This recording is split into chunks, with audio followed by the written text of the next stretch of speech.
Assalamualaikum warahmatullahi wabarakatuh. Saya tiba-tiba dihubungi Lapong suruh ngomong tentang bom. Saya juga bingung. Tentang bom, saya bukan ahli teroris, saya bukan ahli bom. Apalagi ahli agama. Ahli agama sudah ada sebelah saya, Bung Egis. Tapi kalau kita melihat Indonesia sebetulnya, kita nggak usah jauh-jauh. Melihat aja Guntur 49. Di mana Guntur 49 telah pernah ditiduri oleh seorang Fadzul Rahman, setelah di kekuasaan dia lupa. Itu nyata nggak? Kondisinya seperti dia ini Indonesia. Jubir lagi, tanggal 21 April jadi dokter. Artinya di Indonesia ini ada semacam anomali politik. Anomali politik itu terjadi karena hukum sudah dijadikan sebagai alat politik, di mana hukum dipakai untuk menekan lawan main. Saya tidak mengerti, pada saat saya COVID, saya sendiri bingung. Kenapa saya harus membuat karikatur Japra Usil yang hampir tiap hari atau beberapa hari selalu muncul? Itu karena kegelisahan saja. Di mana saya harus melawan walaupun sendiri. Caranya dengan apa? Ya dengan cara karikatur Japra Usil itu. Seperti kasus bom. Kita harus melihat rentetan yang paling dekat. Gak usah kita jauh-jauh terlalu lama.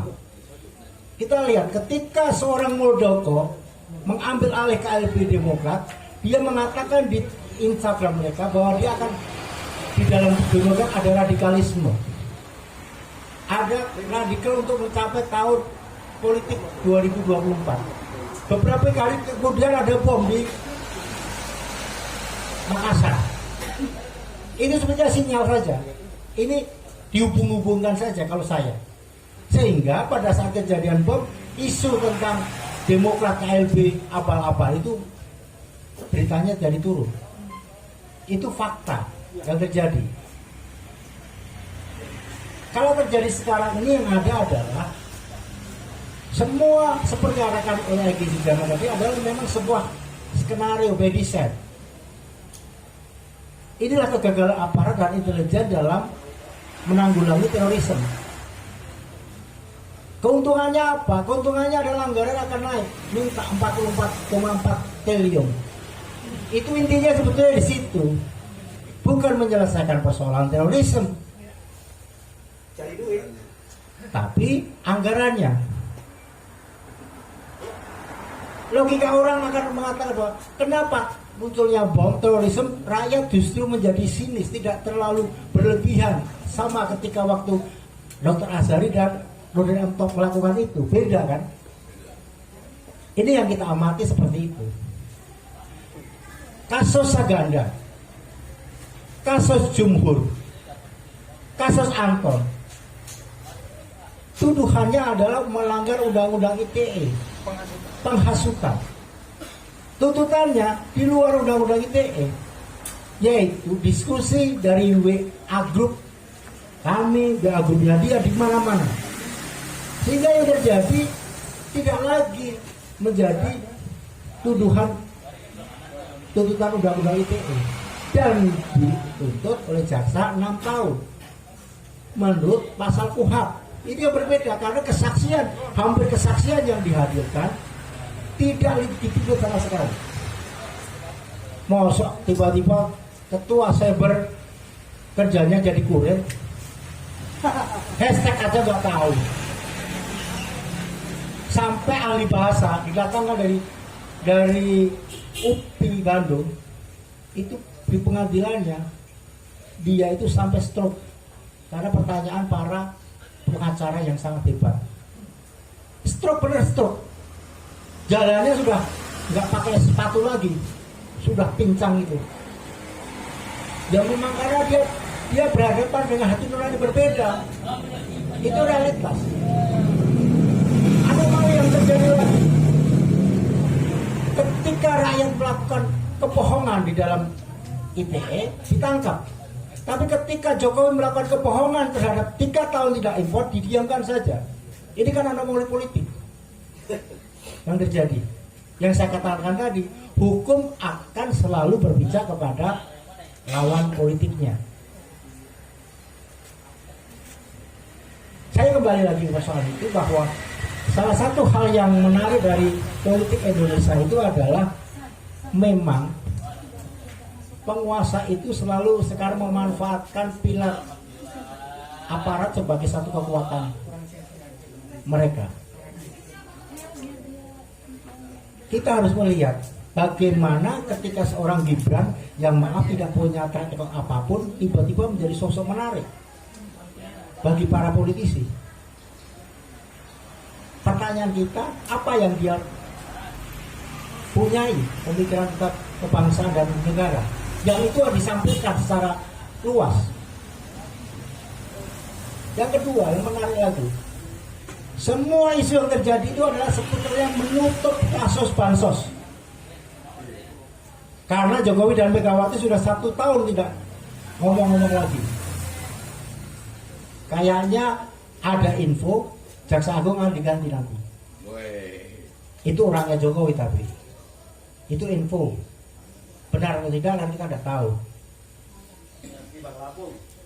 Nah, itu lebih menarik, bahwa isu yang muncul sekarang ini menutup segala informasi yang kira-kira satu menutup kasus korupsi yang dilakukan oleh Mensos ya. Mensos yang airnya mengalir sampai Bengawan Solo. Dan itu nyata. Itu nyata sekali. Jadi kita nggak usah jauh melihat Indonesia. Melihat Indonesia, melihat Guntur 49 saja sudah nyata. Di sini ada yang lahir di kekuasaan, tapi tidak memikirkan nasib kondisi bangunan ini. Padahal dia hidup lama tinggal di sini tidak berbayar. Kan begitu logikanya. Yaitu namanya Fajrul Rahman. Jadi kita melihatnya tidak usah jauh-jauh. Karikatur sekali dia untuk Pak 9 ini. Karikatur sekali menurut saya. Saya membuat karikatur bukan karena saya iseng, tapi saya akan melawan sendiri. Dengan cara saya, kebetulan bagi saya adalah seni, lulusan Institut Seni Indonesia, kemudian saya melakukan itu.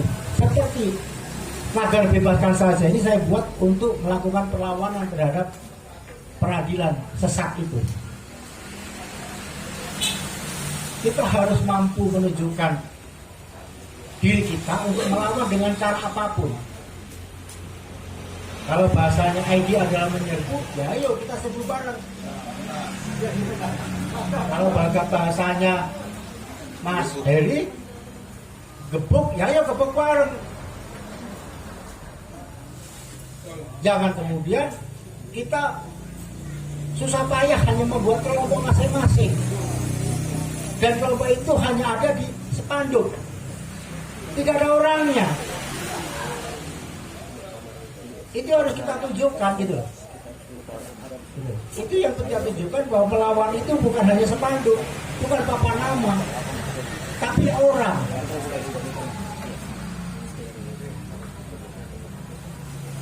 Kasus Habib Rizik itu nyata dan jelas. Katanya melanggar protokol kesehatan. Tapi Jokowi di NTT itu tugas negara. Ini juga karikatur sekali. Ini anomali politik yang terjadi gitu. Dan tidak ada yang mengkritisi ini. Tapi saya tetap membuat karikatur. Buka IG saya, Japra Usir, ada semua di situ. Dan perlu saya ketahui, 2 kali saya didatangi. Saya harus didatangi oleh pihak tertentu yang agak sebut namanya. Kebetulan dia juga teman saya. Saya bilang kalau saya melanggar silakan tangkap. Buka hukumnya. Sejak kapan karikatur dianggap melanggar? Saya tidak pernah nyebut orang. Tapi ini gambar Jokowi bukan. Ini Pak Ijo. Kan persoalan interpretasi. Saya membuat sesuatu itu multitafsir. Jadi tidak bisa kemudian menuduh saya melawan, kecuali saya menulis Jokowi anjing misalnya. Itu saya melanggar hukum. Saya tidak pernah mengatakan itu. Barusan mengatakan. Ini contoh. Saya tidak mengatakan itu, tapi ini contoh. Kan begitu. Jadi hal-hal seperti itu kita harus pahami, gitu. Bahwa pemerintahan ini sudah menghadapi kepanikan yang tinggi. Memang sayang kemarin Menkumham kemudian menolak KLB itu, sebetulnya kurang panjang. Pengennya nggak usah menolak dulu gitu loh, karena Demokrat dari daerah belum aksi. Jadi nunggu barang itu dong. Oh iya, saya ngomong, ayo DPD aksi 34, habis DPD, DPC 514, itu belum terlaksana. Kalau itu terlaksana kan gebuk dan serbu nanti. Mantap. Kan begitu. Ya akhirnya secara otomatis ya tetap harus mengapresiasi pemerintah. Kita tetap harus apresiasi karena memang secara hukum mereka salah. Nah, rentetan itu juga dimulai tentang radikalisme. Itu juga Muldoko melakukan radikalisme terhadap pengambilan paksa. Partai Demokrat itu sebuah radikalisme secara inkonstitusional, secara ilegal. Tapi banyak mengatakan bahwa waduh, tidak itu. Ditarik-tarik sentimen politik itu ke Hambalang, ditarik sentimen itu ke SBY, padahal gak ada hubungannya. Ada ya sakit semua, gitu. Orang sakit mau masuk di politik, jadinya petualang semua. Akhirnya Rasramo sekarang mundur dari Muldoko. Kenapa? Karena jadwal bahasa mungkin sudah termatisnya, tapi sudah tidak bisa berjuang lagi kan. Gak bisa ngomong lagi tentang KLB abal-abal itu. Mereka sekarang konflik sendiri dalamnya. Nah itulah realitas politik kita. Banyak anomali politik yang terjadi di bangsa ini dilakukan oleh kekuasaan, sehingga yang terjadi adalah rakyat yang menjadi korban. Kenapa rakyat sedang menjadi korban? Karena memang tidak pernah bersatu. Kata Eki, memang kapan kita menyerbu bareng-bareng? Kalau bahasa pendukungnya Habib Rizik jelas, Habib Rizik ditahan, tidak boleh keluar, semua aksi di Kejaksaan, di Kerawang, di Indramayu, di Ciamis, pada aksi harusnya kita ikut. Kan begitu. Kita juga belum pernah aksi di Jaksa Agung, gitu, tentang kasus Jumhur. Sampai sekarang pengacaranya tidak bisa ketemu.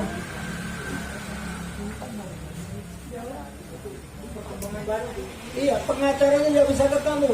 Insya Allah kita desak kemarin, akhirnya besok hari Senin sidang Jumhur mudah-mudahan offline. Nah, artinya kalau offline berarti ya kita berdalih ke sana, ke Pengadilan Jakarta Selatan. Hari Senin Pengadilan Jumhur dilakukan di PN Jakarta Selatan, Jalan Ampera. Nah, tolong itu dijadikan, yuk kita bersama-sama ke sana. Kenapa? Karena itu penting untuk support, karena itu pengadilan offline.